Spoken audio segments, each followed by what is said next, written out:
যাবে ইনশাআল্লাহ। কেউ যদি সোমবার বরকতপূর্ণ রাত, এই সোমবারে আমার রাসূলুল্লাহ দুনিয়াতে এসেছিলেন, সপ্তাহে রোজা রাখারও সওয়াব আছে এই দিনে।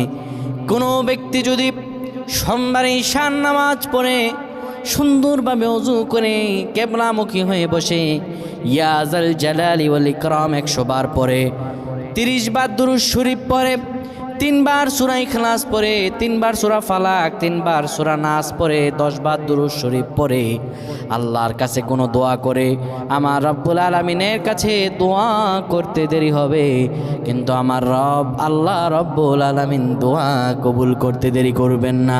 আমার আল্লাহর কাছে যদি চান, আপনি ঋণ থাকেন, আপনি খারাপ অবস্থায় থাকেন, যত বিপদ আপদে থাকেন, আমার আল্লাহর কাছে যদি কোনো কিছু চান, আমার রব্বুল আলামিন সাথে সাথে দিয়ে দিবে। আল্লাহুম্মা